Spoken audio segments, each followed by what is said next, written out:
The crimson sands of Terek scattered beneath Soraya's feet as she walked the ancient path toward the grand red arena.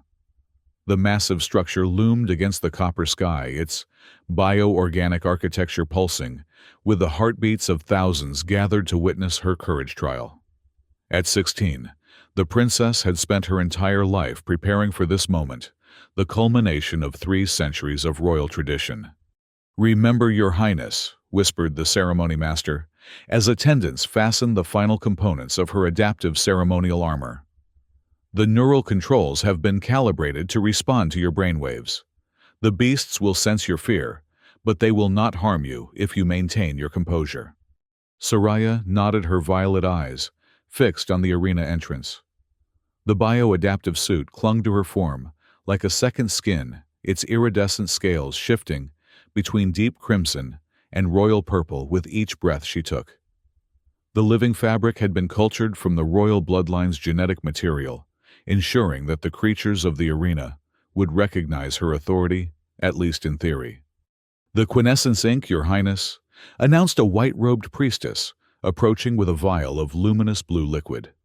Soraya extended her arms, palms upward. The priestess traced intricate patterns across her skin, the same patterns that had adorned every royal heir for 300 years.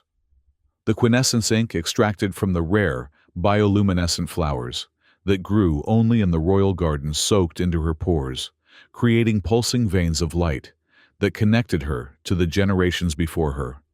"May the spirits of your ancestors guide your steps and steel your heart," the priestess intoned. Beyond the preparation chamber, Soraya could hear the roar of the crowd. The citizens of Terek had come from every corner of the planet to witness this ritual, the moment when their future queen would prove her worthiness to rule by facing the wild beasts of their world without flinching. "It is time," announced the ceremony master. Soraya took a deep breath. Her training had been exhaustive years, spent studying the behaviors of Terek's most fearsome creatures, months practicing the precise movements that would demonstrate her dominance without triggering their predatory instincts. Yet, as the massive doors swung open to reveal the blinding light of the arena, she felt a knot of dread forming in her stomach. The crowd's cheers washed over her as she stepped onto the red sand. The vast circular arena stretched before her, its walls rising 50 meters toward the open sky. Seated in elevated platforms around the perimeter were the members of the Royal Council, their elaborate headdresses and glittering robes marking their status. Among them, Soraya could see her relatives, uncles, aunts, and distant cousins, all watching with calculated interest. Not all of them, she knew, wished for her success. At the center of the arena stood 2 massive pillars, and chained to each was a creature that made Soraya's blood run cold despite her years of preparation. To her left was a sandfire worm, its serpentine body covered in plates that glowed orange-red with internal heat. To her right was a thunder howler, a massive feline predator, with crystalline spines running down its back that crackled with electrical energy. Between these 2 beasts, Soraya was to walk. She would demonstrate her courage, her right to rule, by passing between the creatures that had claimed more human lives than any others on Terek. The ceremony master's voice echoed through the arena. "Today, Princess Soraya of House Lumina faces the courage trial, as dictated by the sacred laws established by our founders 3 centuries ago. Should she pass between the guardians of Wild Terek without faltering, she shall be confirmed as heir to the crystalline throne."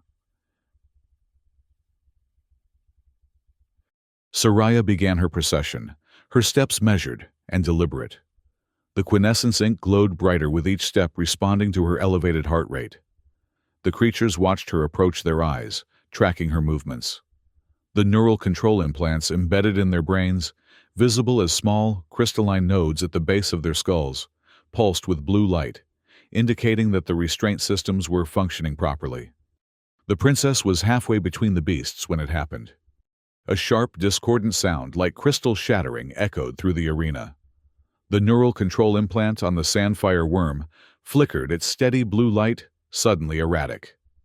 Soraya froze, her training momentarily forgotten as panic surged through her. "System malfunction," shouted a technician from somewhere beyond the arena wall. "Neural lock compromised." The Sandfire worm thrashed against its restraints, its body temperature rising rapidly as its natural defenses activated. Soraya could see the chains beginning to glow red where they contacted the creature's scales. The crowd's excited murmurs transformed into horrified gasps. "Princess, return to the entrance immediately," the ceremony master called out. But Soraya couldn't move. The ceremonial spear in her hand, never meant to be used for actual combat, suddenly felt inadequate against the monster that was now breaking free of its restraints. She recognized this particular worm. It had been captured at the borders of the refugee settlements in the western lava fields. 3 villages had been destroyed before the royal beast hunters had managed to subdue it. With a deafening roar, the Sandfire worm snapped its final restraint. Its massive head swung toward Soraya, predatory instinct overriding the failing neural controls. The princess raised her spear, but her arms felt leaden with terror. The creature lunged its maw opening to reveal rows of obsidian teeth. Soraya heard screaming and realized it was her own voice. Members of the royal guard were rushing into the arena, but they were too far away. The worm would reach her first. Then, impossibly, a shadow detached itself from the highest tier of the arena. A figure leaping from the spectator stands onto the back of the still-restrained Thunderhowler. The crowd gasped as the intruder, a human male dressed in the rough garments of the desert tribes, used the creature's crystalline spines as handholds to swing himself onto the beast's head. In one fluid motion, the stranger drew a simple wooden bow, a weapon so primitive that the arena security protocols hadn't registered it as a threat. He knocked what appeared to be his last arrow, the quiver on his back clearly empty. "Down!" he shouted to Soraya, his voice carrying a harsh accent of the outer territories. The princess dropped to the sand, just as the arrow flew over her head. There was a terrible screeching sound as the projectile struck the Sandfire worm directly in the neural implant at the base of its skull. The crystal shattered completely, and for a moment the massive beast froze in confusion. Then, instead of attacking Soraya, it turned its rage toward the control technicians, visible through a transparent section of the arena wall. With another earth-shaking roar, it charged away from the princess, toward its former captors. The stranger leapt from the Thunderhowler's head, landing in a crouch beside Soraya. Up close, she could see his features more clearly, sun-darkened skin, marked with the faint scarring typical of those who had survived the harsh radiation of Tarek's deserts. Dark eyes that held none of the deference she was accustomed to seeing. "Can you run?" he asked, extending a calloused hand toward her. Soraya stared at him in shock. You intervened in a royal ceremony. That's forbidden by law." A sardonic smile crossed his face. "Would you prefer I had let it eat you, princess?" Before she could respond, the man grabbed her arm and pulled her to her feet. "The guards will contain that beast eventually, but right now we need to move." The disruption had thrown the entire arena into chaos. The royal guards were dividing their efforts between protecting the council members and attempting to recapture the Sandfire worm. No one was paying attention to Soraya and her unexpected savior as he led her toward one of the service tunnels that ran beneath the arena. "Wait," Soraya protested, pulling against his grip. "I can't just leave the ceremony." "Is over," the man cut her off. "And if we don't disappear quickly, you might be over too." "What do you mean?" He stopped, fixing her with an intense gaze. "Neural controls don't just fail, princess. Not on creatures being used in royal ceremonies. Someone wanted that beast to kill you today." Soraya felt the blood drain from her face. That's impossible. Who stands to gain if you die?" he countered. The answer came to her immediately. Nearly half the royal council, particularly those aligned with her uncle Duke Orvin, who had long argued that a female heir was ill-suited to rule Tarek in these dangerous times. "I see you figured it out," the stranger said grimly. Now will you come with me, or would you prefer to stay and give them another chance?" A tremor ran through the arena floor as the sandfire worm continued its rampage. In the distance, Soraya could hear her uncle's voice, rising above the chaos, already proclaiming the ceremony a failure and demanding an emergency session of the council. "Who are you?" she asked. "My name is Loan," he replied. "And right now I'm the only person in this arena who didn't want you dead." Something in his blunt assessment struck Soraya as trustworthy, despite everything she'd been taught about the unrefined, potentially dangerous nature of the Outer Territory inhabitants. "Lead on," she said.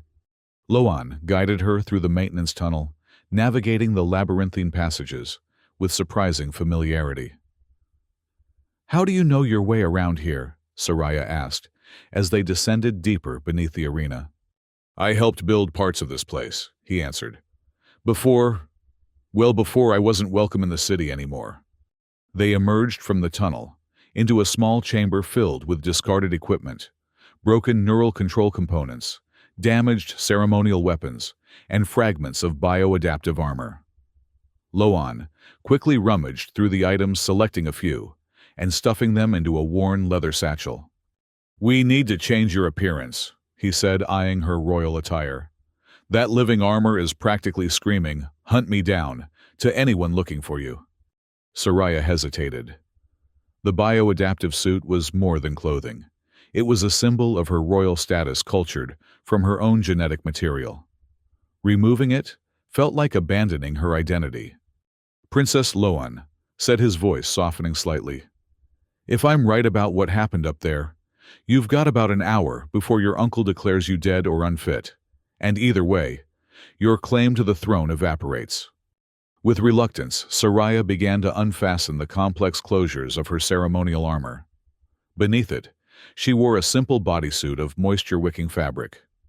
Loan turned his back, offering her what privacy he could, while he continued searching through the discarded items. "Here," he said, still facing away as he handed her a bundle of rough cloth. "These belong to one of the beast handlers. They'll help you blend in." As Soraya changed, a sudden realization struck her. "You saved my life," she said quietly. Loan stiffened but didn't turn around. "Yes. You know what that means under Taric law, don't you? The ancient law of the distress call." Now he did turn, his expression troubled. "I've heard of it, an archaic custom." "Not custom, law," Soraya corrected him. "When royalty calls for help, even inadvertently, and someone answers, that person is bound to remain by the royal side until the debt is repaid." She gave him a level look. "I didn't call out deliberately, but by law, you're now my caller until I release you." Loan's face darkened. "I'm not interested in being bound by your royal laws, princess. I saved you because it was the right thing to do, not to become your servant." "Not servant," Soraya said. "Protector. And right now, I think I need one of those more than ever." Before Loan could respond, they heard footsteps echoing in the tunnel they had just traversed. He quickly doused the single light illuminating their hideaway, plunging them into darkness. "Guards," Soraya whispered. "Worse," Loan replied, his voice barely audible. "Assassins. Royal guards would be shouting your name, hoping to find you. These ones are moving quietly." He guided her toward a different passage, this one so narrow they had to proceed in single file. "This leads to the old water systems," he explained. "From there, we can reach the outer districts and then the desert." "The desert," Soraya hissed. "We'll die out there." "Not with me guiding you," Loan assured her. "I survived there for 5 years after your people exiled me." The passage eventually opened into a vast underground chamber where ancient pumps and filtration systems processed water from deep aquifers. The technology was a blend of the advanced systems brought by the original settlers 3 centuries ago and local adaptations developed to handle Taric's mineral-heavy water. They had just reached a service ladder leading to a street-level access point when a voice called out from the shadows. "Leaving so soon, Princess?" 3 figures emerged from behind the massive pumps. They wore the insignia of House Orvan, her uncle's personal guard, but their armor was modified, the royal emblems partially obscured. Your uncle sends his regrets, the leader, continued drawing a blade that glinted with the telltale blue sheen of neurotoxin. Unfortunately, the trauma of the ceremony failure was too much for your young mind. By the time your body is found, the medical examiners will determine you took your own life. Loan stepped in front of Soraya, drawing a simple knife from his belt. She's not alone. The assassin laughed. A desert rat with a kitchen knife. This won't take long. What happened next occurred so quickly that Soraya could barely follow it. Loan threw his knife, but not at the assassins. Instead, it struck a control panel on the nearest water pump. Instantly, a jet of pressurized water erupted, knocking the three attackers off their feet. In the confusion, Loan grabbed Soraya's hand and pulled her toward the ladder. Climb, he shouted over the roar of the water. They emerged into a narrow alley in the industrial district, far from the gleaming spires of the royal quarter. The sounds of chaos still echoed from the direction of the arena emergency sirens, the shouting of guards and, occasionally, the distant roar of the sandfire worm still apparently evading capture. We need transport, Loan said, scanning the street beyond the alley. And we need to get out of the city before your uncle locks down the gates. Why are you helping me? Soraya asked, the reality of her situation finally beginning to sink in. Beyond the law of the distress call, why risk your life for a princess you don't even know? Loan's expression hardened. Because I've seen what happens when your family decides someone is expendable, and no one deserves to die just because they're inconvenient to someone else's ambitions. Before she could question him further, Loan spotted what he was looking for: a cargo transport, preparing to leave the city loaded with supplies bound for the outlying settlements. He approached the driver, speaking in a dialect Soraya didn't fully understand, though she caught mentions of payment and discretion. The driver, a grizzled woman with the distinctive facial markings of the Feather tribe, glanced at Soraya with obvious suspicion, but eventually nodded at whatever Loan had proposed. We have passage, Loan informed Soraya, returning to her side. But we'll need to hide among the cargo. It's not comfortable, but it's our best chance of getting through the gates. As they climbed into the back of the transport, concealing themselves among crates of processed food and medical supplies, Soraya found herself wondering how her life had transformed so completely in the span of a few hours. That morning, she had been the undisputed heir to the crystalline throne. Now, she was a fugitive fleeing the city with a desert exile as her only ally. The transport rumbled to life, its hydrogen engines emitting a soft whine as it moved toward the city's outer gates. Through a small gap between crates, Soraya could see snippets of the city, passing by the familiar architecture of her home, growing more distant with each moment. Where are we going? She asked Loan, who was crouched beside her in the cramped space. Exile, he replied. The desert city where those unwanted by your royal council find refuge. I've heard it's just a myth, Soraya said. A story told to frighten children, a lawless place of outcasts and criminals. Loan's laugh was without humor. It's real enough. And yes, it harbors criminals, those whose crime was displeasing your family or questioning their authority. He fixed her with a penetrating stare. You might find it educational, princess, to see how the other half of your planet lives. The transport slowed as it approached the city gates. Soraya held her breath as she heard guards questioning the driver. She couldn't make out the exact words, but the tension in the air was palpable. After what seemed like an eternity, the transport lurched forward again, passing through the gates and out of the city. We made it, Loan whispered, though his expression remained vigilant. But this is just the beginning. Your uncle won't stop searching for you. Why is he so determined to eliminate me? Soraya asked. Succession has always followed the direct line. It's been our way for centuries. Times change, Loan replied grimly. And there are those who believe that Tarek needs a different kind of ruler, now one who will prioritize military strength over the diplomatic approach your mother favored. The mention of her mother brought a pang of worry to Soraya's heart. Queen Alara had been away for months negotiating treaties with the neighboring star systems.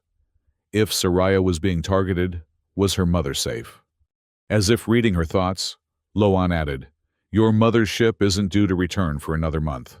By then, if your uncle has his way, the succession will be settled in his favor."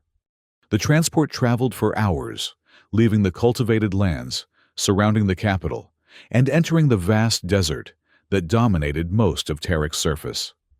The two moons rose, casting an eerie silver-blue light over the endless dunes. Despite the cooling night air, heat still radiated from the sand, a reminder of the harsh conditions that had shaped Tarek's culture since the first settlers arrived. Eventually, the transport stopped at what appeared to be nothing more than a collection of weather-beaten tents and lean-tos clustered around a small oasis. The driver signaled for them to disembark. "This isn't a city," Soraya observed, as she climbed down from the transport. "This is barely a settlement." "This isn't exile," Loan explained. "This is just a waypoint. We'll rest here tonight and continue our journey tomorrow." The driver of the transport, who introduced herself as Nari, led them to one of the larger tents. Inside, several people were gathered around a small heating unit conversing quietly. They fell silent as Soraya and Loan entered. "Who's the city girl?" asked an elderly man, his skin deeply lined from years of desert exposure. "Someone who needs to get to exile," Loan replied, deliberately vague. The old man's eyes narrowed as he studied Soraya more closely. "She looks familiar." "Many people look familiar when you're as old as Dust Vorin," Nari interrupted. "They're paying for passage and protection. That's all you need to know." Vorin grunted, but didn't press further. The others in the tent returned to their conversations, though Soraya noticed several of them casting curious glances in her direction. "Rest," Loan advised her, indicating a pile of woven mats in the corner of the tent. "Tomorrow will be difficult." Soraya wanted to argue, to demand more information about their destination and his plans, but exhaustion overwhelmed her. The events of the day, the ceremony, the attack, the flight from the city had drained her more than she realized. Despite the unfamiliar surroundings and the hard ground beneath the thin mat, she was asleep within minutes. Her dreams were filled with disjointed images, the sandfire worm breaking free of its restraints, her uncle's calculating smile as he watched from the council platform, and Loan's arrow flying through the air toward the beast's neural implant. She woke with a start as a hand covered her mouth. "Quietly," Loan whispered, removing his hand when he saw she was fully awake. "We need to leave, now."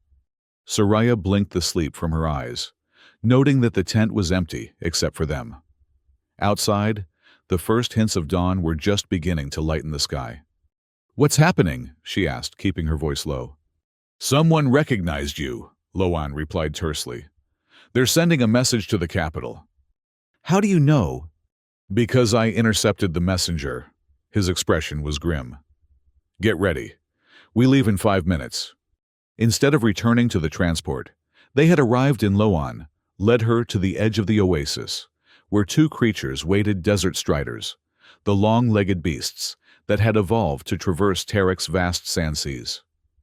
Unlike the monstrous predators of the arena, striders were herbivores subsisting on the tough vegetation that grew around water sources.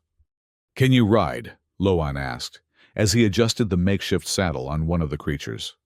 "I've had lessons," Soraya answered, approaching the strider cautiously. The beast lowered its head, regarding her with large, liquid eyes. "Good, because where we're going there are no roads." They rode hard for hours, keeping the rising sun to their right as they traversed the endless dunes. The strider's broad, padded feet barely left imprints in the sand, making them ideal for evading pursuers. Loan set a punishing pace, stopping only when the heat of midday made further travel dangerous. They took shelter in the shadow of a massive rock formation, one of the many that dotted the desert landscape, remnants of a time before Tarek had lost much of its surface water to a catastrophic climate shift centuries ago. "How much further to exile?" Soraya asked, taking a careful sip from the water container Loan had provided. "We should reach it by nightfall," he replied, scanning the horizon with a pair of battered macro binoculars. "Assuming we're not intercepted." "You think we're being followed?" I know we are. He handed her the binoculars and pointed toward the east. Look, about 3 kilometers back. Through the enhanced lenses, Soraya could see a plume of dust rising from the desert floor, the signature of vehicles moving at high speed. Royal hunters, Loan said grimly. Your uncle isn't wasting any time. How will we outrun them? Soraya asked, fear creeping into her voice. Their sand skimmers are faster than these striders. We don't outrun them, Loan replied, already packing up their meager supplies. We outsmart them. He pointed to the rock formation above them. The broken lands begin on the other side of this ridge. The hunters' vehicles can't navigate the canyons, but our striders can. The broken lands proved to be even more treacherous than Soraya had imagined. The relatively flat desert gave way to a maze of narrow canyons, sheer cliffs, and unstable rock bridges. The striders picked their way through the difficult terrain with surprising agility, but progress was slow. Loan frequently checked behind them, but there was no sign of the royal hunters. They'll have to go around, he explained. It will buy us time, but they'll still reach exile eventually. As the twin moons rose again, they emerged from the broken lands and descended into a vast depression in the desert floor. From a distance, it appeared to be nothing more than a particularly large impact crater, one of many that scarred Tarek's surface. But as they drew closer, Soraya began to notice unnatural shapes within the crater structures, built into the walls, lights flickering in what should have been empty space. Welcome to exile, Loan said as they approached the crater's edge. The city your family pretends doesn't exist. From above, Soraya could see that the crater housed an entire underground metropolis. Structures had been carved directly into the rock walls, extending deep beneath the surface. At the center of the crater, a massive crystalline dome covered what appeared to be a garden or park glittering in the moonlight. They descended a narrow path toward the city's main entrance, a heavily fortified gate flanked by armed guards. Loan spoke quietly to one of the guards, who examined Soraya with undisguised curiosity before allowing them to pass. Inside Exile was a stark contrast to the ordered, elegant architecture of the capital. Here, buildings were constructed from salvaged materials, spaces were utilized with pragmatic efficiency rather than aesthetic consideration, and the population was as diverse as it was unexpected. Soraya saw members of all Tarek's native tribes, many wearing combinations of traditional and modern clothing. But she also saw humans with physical adaptations she hadn't encountered before, some with biomodifications clearly designed for desert survival, others with the distinctive appearance of those who had spent generations in the low-gravity mining colonies of Tarek's smallest moon. These people, she murmured to Loan as they made their way through crowded streets. They're all exiles, he finished for her. Refugees, people your royal council deemed unworthy of citizenship or protection. His voice carried an edge of bitterness. Some left voluntarily, unwilling to live under laws they considered unjust. Others, like me, were forced out. They arrived at a modest dwelling carved into the crater wall. Inside, a woman with the distinctive silver-shot hair of the Feather Tribe was working at a communications console of obvious antiquity. Tereshka, Loan greeted her. We need shelter. The woman turned, her expression shifting from annoyance to shock as she registered Soraya's presence. You bring a royal to my home, she demanded. Have you lost your mind? She's in danger, Loan replied. Her uncle tried to have her killed today. Tereshka's anger didn't diminish. And that's supposed to earn my sympathy. How many of our people has her family killed or exiled? I've never ordered anyone's death or exile, Soraya interjected, stepping forward. I'm 16 years old. Until today, I had no real power. Convenient, Tereshka snorted. And now that you need help, you expect those your family has oppressed to provide it. I expect nothing, Soraya replied, meeting the woman's hostile gaze. But I'm asking for your help, not demanding it. And in return, I offer information that could be valuable to your people. This caught Tereshka's interest. What information? I know the codes to the Royal Communications Network. I know the schedules of the guard patrols. I know which council members are loyal to my uncle and which might be persuaded to oppose him. Soraya took a deep breath.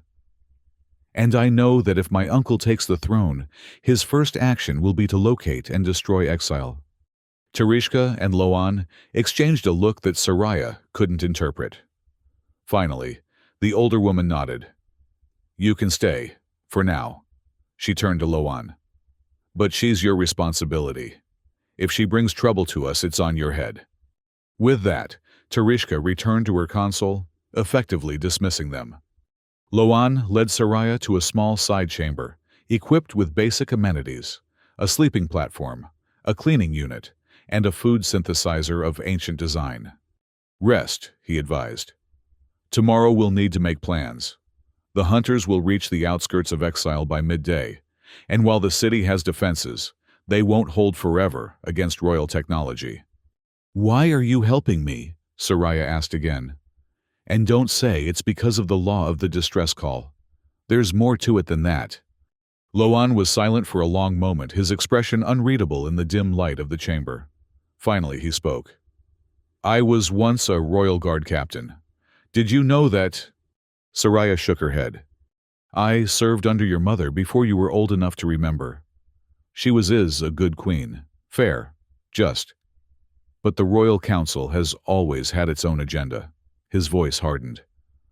5 years ago, I was ordered to lead a raid on a settlement of refugees from the western lava fields. They had fled after the eruption destroyed their homes, but the council claimed they were harboring dissidents.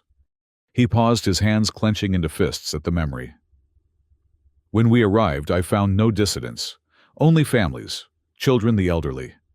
I refused to carry out the order to relocate them, which we all knew meant marching them into the deep desert to die. His eyes met hers. For that refusal, I was stripped of my rank, branded a traitor, and exiled. I didn't know, Soraya whispered. I was never told. Of course you weren't. The Royal Council controls what information reaches the royal family, especially its younger members. Loan's expression softened slightly. I'm helping you because I believe you might be different. Because you're Alara's daughter. And because if Orvan takes the throne, Tarek will become a place where people like me, people who question orders, don't live long enough to be exiled. With that, he left her alone with her thoughts. Soraya lay on the sleeping platform, staring at the rough-hewn ceiling, trying to reconcile what she had been taught about Tarek's governance with what she had witnessed and learned in the past day. Sleep, when it finally came, was restless and filled with troubling dreams. She was awakened by the sound of alarms, a shrill, pulsing tone that echoed through the rock walls of Exile. Loan appeared in the doorway, his expression tense. The hunters arrived earlier than expected, he said. They're at the western approach. Soraya scrambled to her feet. What do we do? Tereshka is gathering the city's defense council. We need to be there. He tossed her a bundle of clothing, simple, practical garments, similar to those worn by the citizens of Exile. These will help you blend in. Where we're going, royal blood doesn't earn respect. The Defense Council met in a circular chamber, deep within the crater wall. Representatives from various exiled groups sat around a worn stone table, arguing vociferously about how to respond to the presence of royal hunters at their doorstep. We should negotiate, urged an elderly man with the distinctive facial implants of the northern mining colonies. Perhaps if we offer them something valuable. The only thing they want is the princess, countered a woman whose body bore the blue-tinged skin modifications of the aquatic communes. And, once they have her, they'll still destroy Exile to ensure their secret remains buried. We fight, declared a muscular figure, whose body was covered in the bioorganic armor of the eastern desert tribes. We've defended Exile before. Not against royal hunters, Tereshka pointed out. Not against the weapons they bring. The debate continued, growing more heated, until Loan stepped forward, pulling Soraya with him. She has something to say, he announced, silencing the chamber. All eyes turned to Soraya, hostility, evident in many faces. She swallowed hard, consciously, removing the aristocratic inflection from her voice before speaking. "The hunters aren't just here for me," she began. "As some of you have guessed, they're here to eliminate all of you as well. My uncle Duke Orvin plans to consolidate power once he takes the throne. He sees exile as a threat, a community outside his control that might harbor opposition." Murmurs rippled through the assembly, but Soraya continued. "I propose a different approach, neither surrender nor direct confrontation." She moved to the center of the chamber, where a three-dimensional map of the surrounding desert was projected above the table. "The hunters will expect us to either hide within Exil's walls or attempt to flee deeper into the desert. Instead, we should do what they least expect: we return to the capital." The chamber erupted in voices, most expressing disbelief or outrage. Soraya waited for the noise to subside before continuing. "My uncle's power grab depends on my disappearance. If I return publicly, visibly, and expose his attempt to kill me during the ceremony, I can rally those council members who still respect the rule of law." "You expect us to trust you with our lives?" challenged the armored desert tribesman. "To follow you back to the city that exiled us?" "Not all of you," Soraya clarified. "A small group moving quickly can evade the hunters and reach the capital before they realize what we're doing. The rest of you prepare Exile's defenses as a contingency." "And why should we help you regain your throne?" asked Tereshka. "What do the exiles gain from having another Lumina on the crystalline throne?" Soraya met the older woman's gaze steadily. "Justice," she replied. "I swear by the law of the distress call that, if I take the throne, I will grant full amnesty to all political exiles. I will investigate every case of unjust banishment and make reparations where warranted. And I will ensure that Exile and its people are recognized as legitimate citizens of Terek, with all the rights and protections that entails." Her words were met with skeptical silence, but she noticed a few thoughtful expressions among the council members. Loan stepped forward to stand beside her. "I believe her," he said simply, "and I'll accompany her back to the capital." His declaration seemed to carry weight with the council. After several more minutes of discussion, they reached a decision: Soraya and Loan would lead a small team back to the capital, while Exil prepared its defenses against the hunters. Preparations began immediately. Soraya was provided with more practical clothing for the journey, including a hooded cloak that would conceal her distinctive violet eyes, a trait unique to the royal bloodline.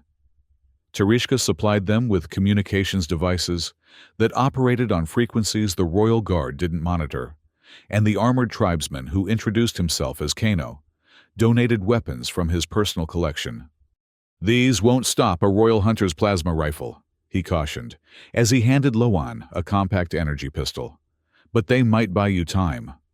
Their team consisted of 6 individuals: Soraya, Loan, Tereshka, who had insisted on coming despite her age; Kano, a young woman named Viridian, who specialized in electronic countermeasures; and a silent, solemn man called Ralek, who knew the secret paths through the desert better than anyone in Exile. They departed under cover of darkness, using a network of tunnels that extended from Exile beneath the desert floor. The tunnels, Ralek explained in his rare moments of speech, had been excavated along the paths of ancient aquifers, some of which still provided the hidden city with water. "The royal hunters don't know about these," he assured them, as they traversed the narrow passages. "They've existed since before the founding." They emerged from the tunnels several kilometers from Exile, in a different direction from where the hunters had been spotted. Ralek had brought them sand skimmers, sleek, low-profile vehicles that could traverse the desert at high speeds while leaving minimal traces. "We'll need to take an indirect route," he explained, pointing to a crude map projected from his wrist device.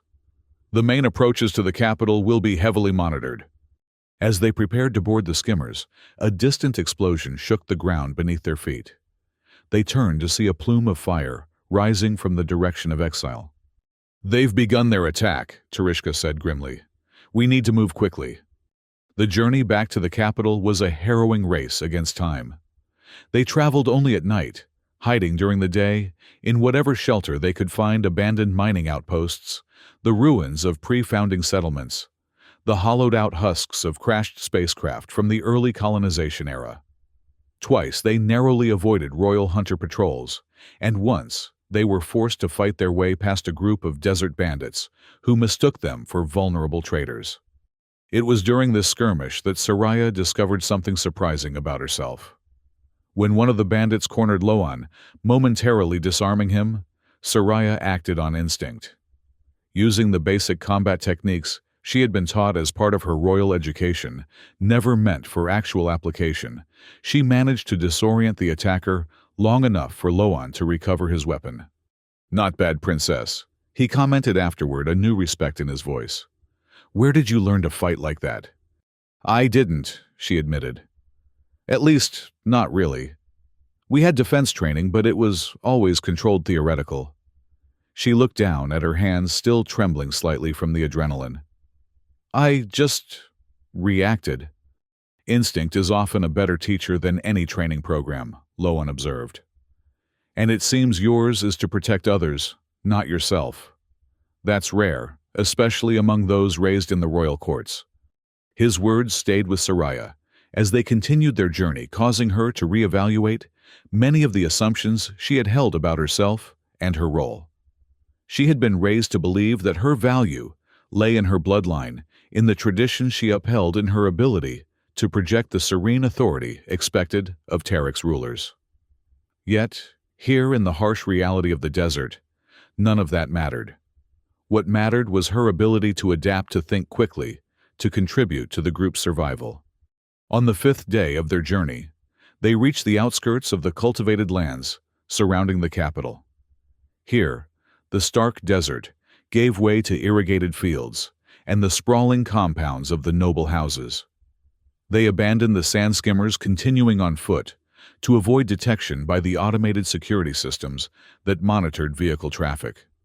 "How do we get into the city?" Soraya asked, as they crouched behind an irrigation control station, observing the distant walls of the capital.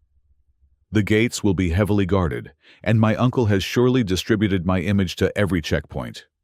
"We don't use the gates, Viridian," replied, her fingers dancing across a portable terminal as she accessed the city's security network.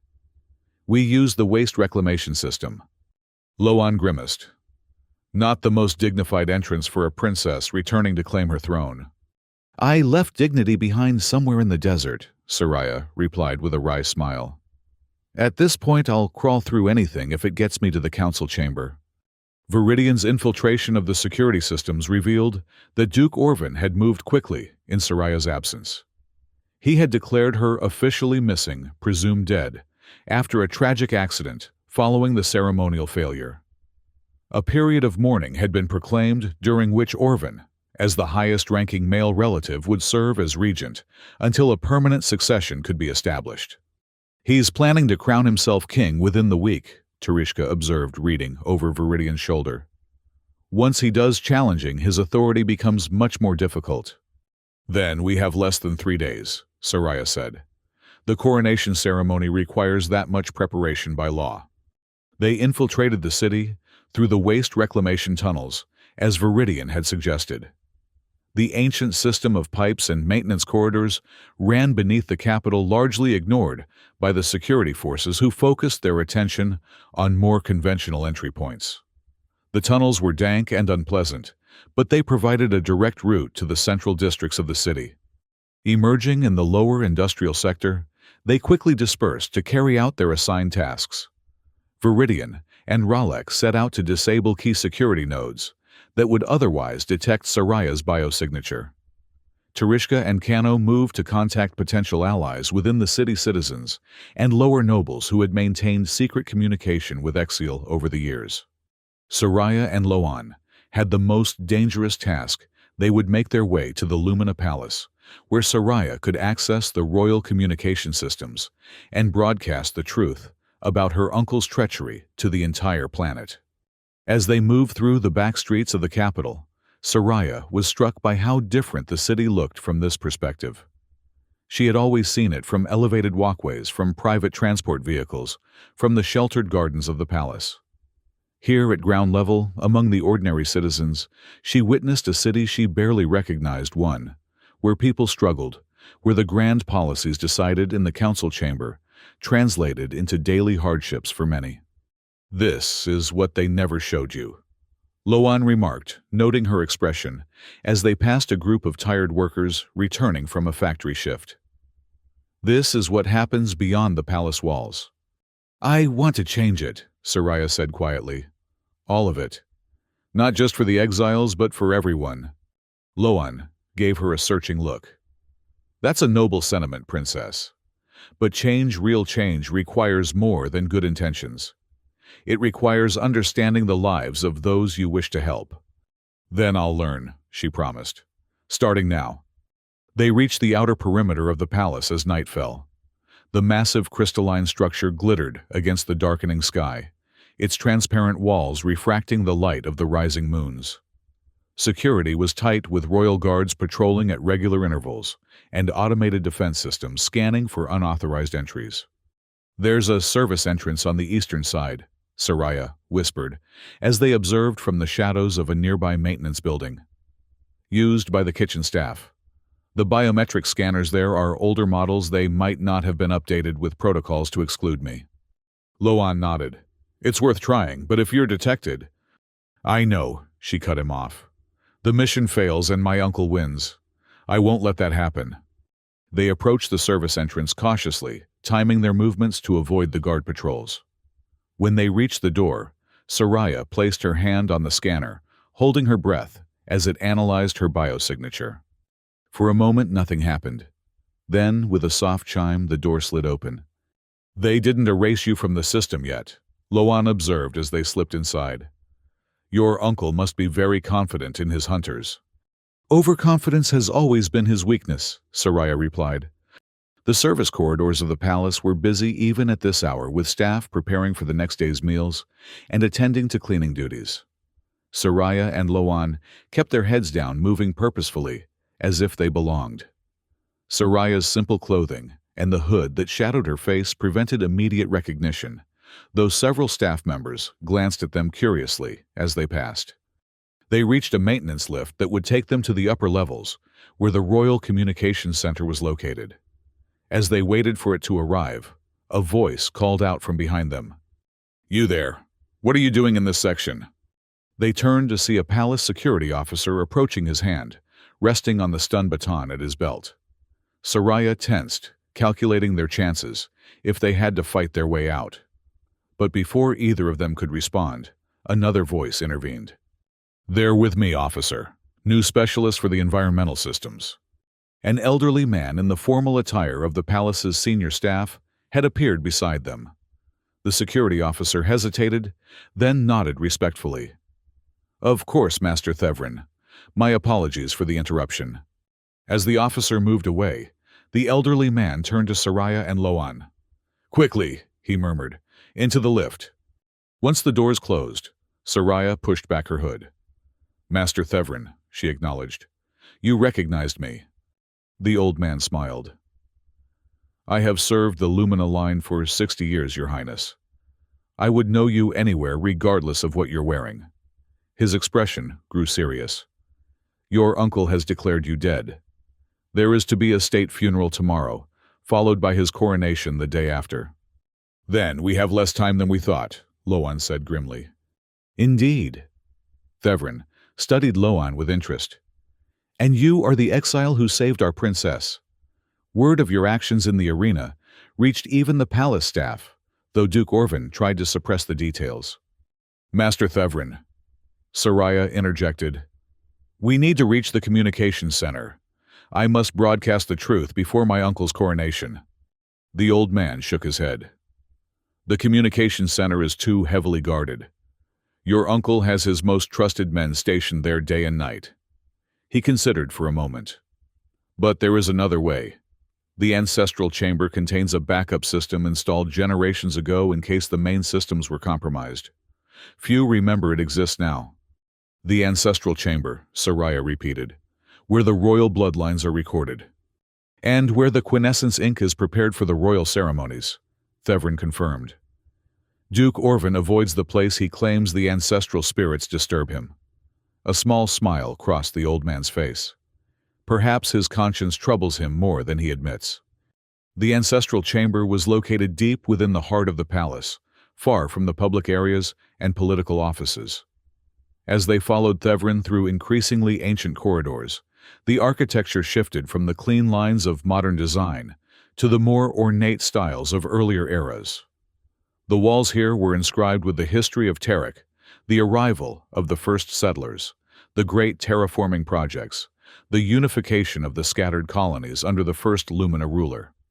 Finally, they reached a massive door crafted from a material that resembled petrified wood, but glowed faintly with an internal light. Thevrin placed his hand on a worn panel beside the door. "As Master of Ceremonies, I am one of the few permitted entry," he explained, as the ancient mechanism recognized his biosignature. "Even the royal family must be accompanied by a master." The door opened silently, revealing a vast circular chamber, whose walls were lined with thousands of small niches, each containing a crystalline vial, filled with luminous blue liquid, the quiescence ink used in royal ceremonies. At the center of the chamber stood a circular platform surrounded by what appeared to be ancient computer terminals, their designs predating modern Terek technology by centuries. "The recording system," Thevrin said, gesturing toward the terminals. "It maintains a continuous record of every royal bloodline, every significant event in the history of the ruling houses. And it can broadcast directly to every communication device on Terek, bypassing the modern networks entirely." "How is that possible?" Loan asked, examining the archaic technology with obvious skepticism. "The founders of Terek embedded quantum entanglement nodes throughout the planet's infrastructure," Thevrin explained. "Most have been forgotten or built over, but they remain functional. This system can access them directly." Soraya approached the central platform, which illuminated as she stepped onto it. "What do I do?" "Speak your truth," Thevrin replied simply. "The system will recognize your royal blood and transmit your words across Terek." As Soraya prepared to address her people, alarms suddenly blared throughout the palace. "Intruder alert," announced an automated voice over the palace-wide communication system. "Security breach detected in the royal quarters. All personnel initiate lockdown procedures." "They've found us," Loan said, drawing his weapon. "Or more likely they've detected Viridian's infiltration of the security systems." "We don't have much time," Thevrin warned. "Once they realize where you are, they'll send guards to secure this chamber." Soraya took a deep breath and activated the ancient broadcast system. A holographic display appeared above the platform, showing her image projected across the city, on public screens, private communication devices, even the massive displays that adorned the exterior of the council chamber. "People of Terek," she began, her voice steady despite the circumstances. "I am Princess Soraya Lumina, heir to the crystalline throne. Reports of my death have been greatly exaggerated." A small smile crossed her face at the ancient literary reference. "In truth, I was the target of an assassination attempt during my courage trial, an attempt orchestrated by my uncle Duke Orvan, who now seeks to claim the throne for himself." She continued recounting the events of the ceremony, the malfunctioning neural controls, and her subsequent flight from the capital. As she spoke, the quiescence vials lining the chamber walls began to glow more intensely, resonating with her words. "I have spent the past days among those our society has cast out, the exiles, the refugees, those deemed expendable by the Royal Council. I have seen their struggles and their strength, and I have come to understand that Terek cannot truly prosper while any of its people suffer injustice." The door to the ancestral chamber shuddered as someone attempted to force entry. Loan moved to brace it, while Thevrin activated additional security measures from a hidden control panel. "To those who have followed my uncle out of loyalty to the royal house," Soraya continued, her voice gaining conviction, "I call upon you now to remember your true oath, not to any individual but to Terek itself and its people." And to my uncle, her expression hardened. "I say this, I challenge your claim to the crystalline throne. by the ancient laws of succession by right of direct bloodline, and by the will of the people, I will take my rightful place." The door buckled as energy weapons fired from the other side. Loan was thrown backward by the force but quickly regained his feet. "We can't hold them much longer," he called to Soraya. She nodded, knowing she needed to conclude her message. "People of Terek, meet me at Throne Square at noon tomorrow. Together, we will reclaim our future from those who would rule through fear and deception. And together we will build a world where justice extends to all, not just those born to privilege."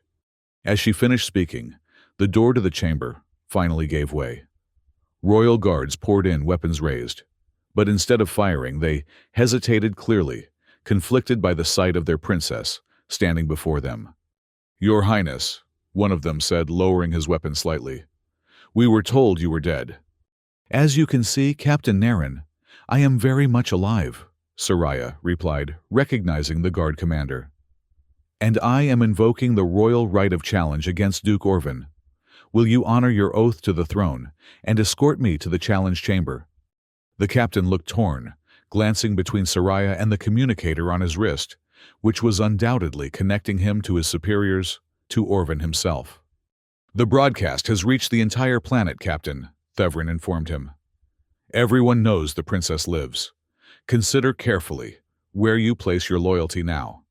After a moment of tense silence, Captain Naren straightened and bowed formally to Soraya.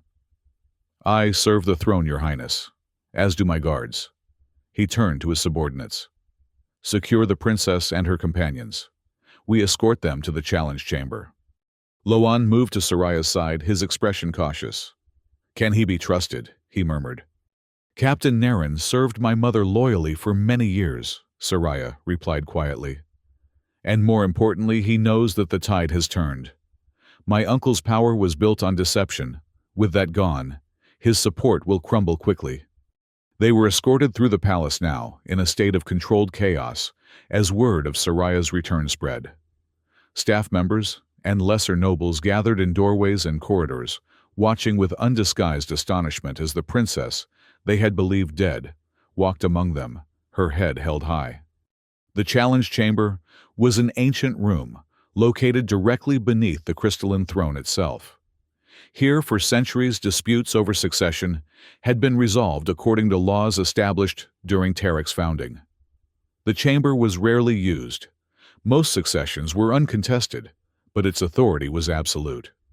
Duke Orvan was already there when they arrived, surrounded by his personal guards and several members of the royal council who had supported his claim. His face contorted with rage when he saw Soraya. "This is outrageous," he sputtered. "She has no right to issue a challenge. She failed the courage trial. The law is clear." "The law is clear that any failure must be legitimate," countered Thevrin, stepping forward. "Sabotage of the neural controls constitutes interference with the sacred ceremony. As Master of Ceremonies, I declare the trial invalid and subject to rescheduling." "You overstep your authority, old man," Orvan snarled. "Actually, he doesn't," said a new voice. All eyes turned to the chamber entrance, where a woman in the formal attire of Terek's judiciary stood. Judge Lemira, the highest legal authority on the planet, entered the chamber, followed by several other officials. "We have reviewed the technical data from the arena systems," she announced. "The neural control failure was indeed the result of deliberate sabotage. The evidence points directly to members of your personal security detail, Duke Orvan." Murmurs broke out among the council members present. Orvan's face paled. "Furthermore," Judge Lemira continued, "we have received testimonies from multiple witnesses regarding your expressed intention to eliminate Princess Soraya and claim the throne. These constitute treason against the royal house." "This is absurd," Orvan protested. "You cannot believe the word of a child and her desert rat accomplice." He gestured dismissively toward Loan. "Actually," Soraya said calmly, "they have more than our word." She turned to the chamber entrance, where Tereshka now stood, holding a small data crystal. "They have your own orders recorded and preserved by those you sought to silence." Tereshka stepped forward, handing the crystal to Judge Lemira. "The Excel archives," she explained. We record everything, including transmissions between the Duke and his hired assassins." Orvan's composure cracked. With a roar of fury, he drew a concealed weapon and lunged toward Soraya. "If I can't have the throne, neither will you!" Several things happened simultaneously. The royal guards moved to intercept Orvan, but they were slowed by his personal security detail. Judge Lamira and the other officials scattered for cover. And Loan, moving with the speed and precision of his former training, placed himself directly in Orvan's path. The Duke's energy blade struck Loan in the shoulder, cutting deep. But even as he fell, Loan drove his own weapon upward, striking Orvan's arm and forcing him to drop the blade. "Enough!" Soraya's voice rang out, infused with an authority that stopped everyone in their tracks. She knelt beside Loan, checking his wound, then rose to face her uncle. "You have lost, uncle. Accept it with what dignity you can still muster." Orvan, clutching his injured arm, glared at her with undisguised hatred. "You think this is over? You know nothing about ruling, about the decisions that must be made to keep Tarek strong. Your mother's weak policies have left us vulnerable to our neighbors, to the very refugees you seem so fond of." "Strength isn't measured by who you're willing to sacrifice, Uncle," Soraya replied evenly. "It's measured by who you're willing to protect, even at cost to yourself." She turned to Captain Naren. "Take the Duke into custody. He will face trial for his crimes, as will his accomplices." As Orvan was led away, still hurling threats and accusations, Soraya turned her attention back to Loan. The medics had arrived and were treating his wound, which appeared serious, but not life-threatening. "You saved my life. Again," she said softly, kneeling beside him. "The law of the distress call seems to apply more strongly with each passing day." Loan managed a pained smile. "I'm beginning to think it's more than just an ancient law binding us, Princess." Over the next 2 days, events moved rapidly. With Judge Lamira's support, Soraya was formally recognized as heir to the throne pending completion of a modified courage trial. The Royal Council underwent significant changes as Orvan's accomplices were removed and new members appointed, including, to the shock of many traditionalists, representatives from exile and other marginalized communities. Soraya insisted that Loan receive the best medical care available, and as he recovered, she spent hours by his side discussing her plans for Tarek's future. His perspective, shaped by his experiences, both within the royal system and as an exile, proved invaluable as she prepared to reshape the governance of their world. On the day of her rescheduled courage trial, Soraya surprised everyone by announcing fundamental changes to the ceremony itself. "For 3 centuries, our rulers have proven their worth by facing fear," she declared to the assembled crowd at the Grand Red Arena, the same space where just days earlier she had nearly lost her life. "Today, we begin a new tradition. The true measure of a leader is not their ability to stand alone against danger, but their capacity to forge bonds of trust and cooperation with all beings who share our world." Instead of the traditional courage trial with its restrained predators, Soraya introduced what she called the bonding ceremony.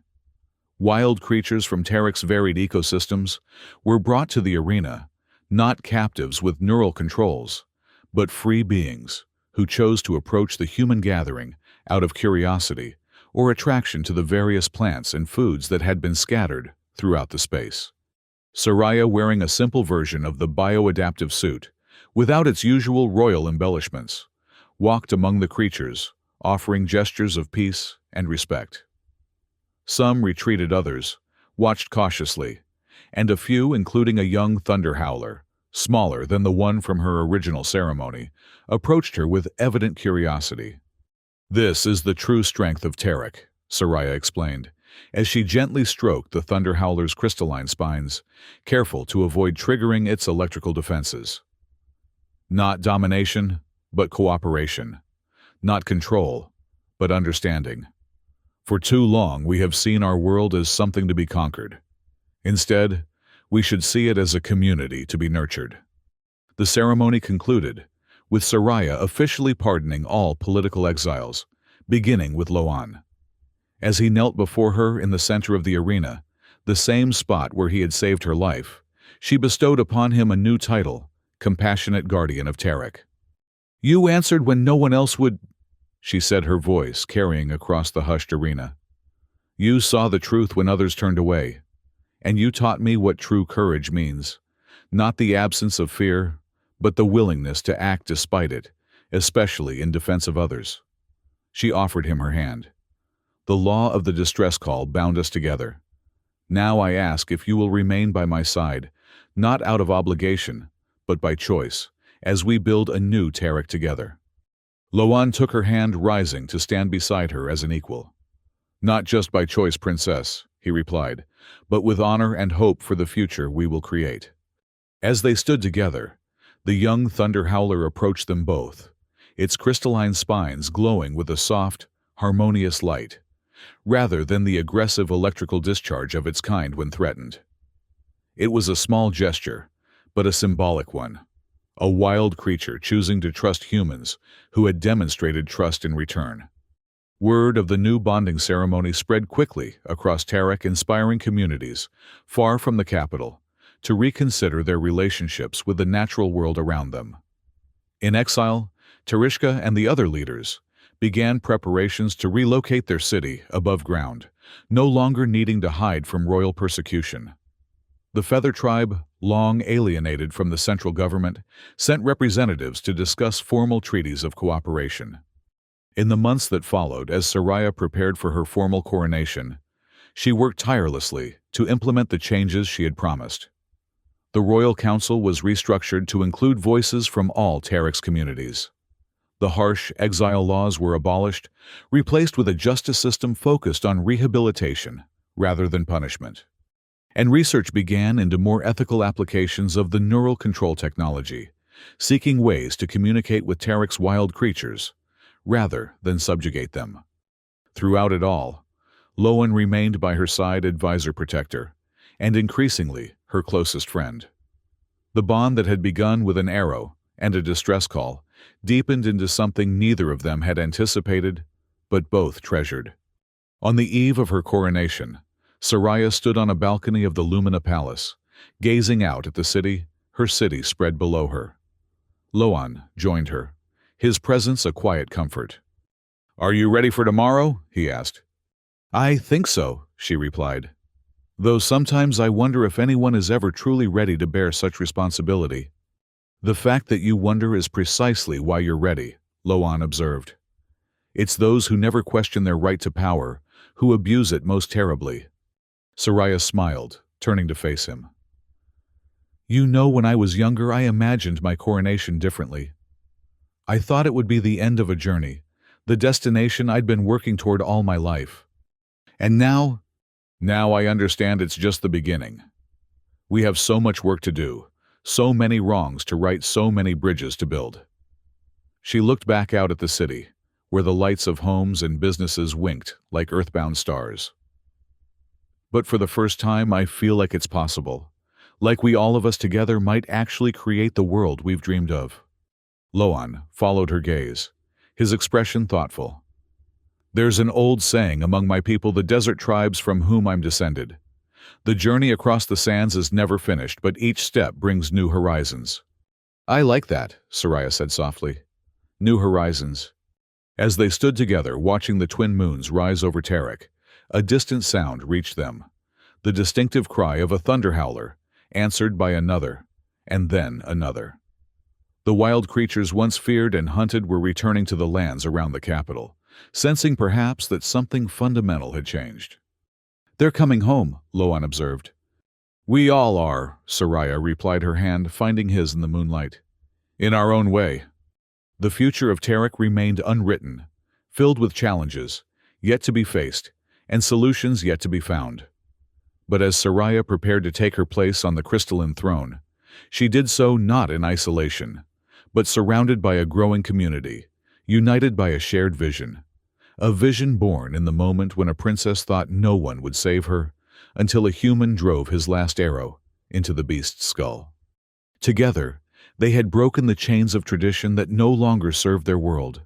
And together, they would forge new bonds of trust, of respect, of compassion, that would strengthen Tarek for generations to come.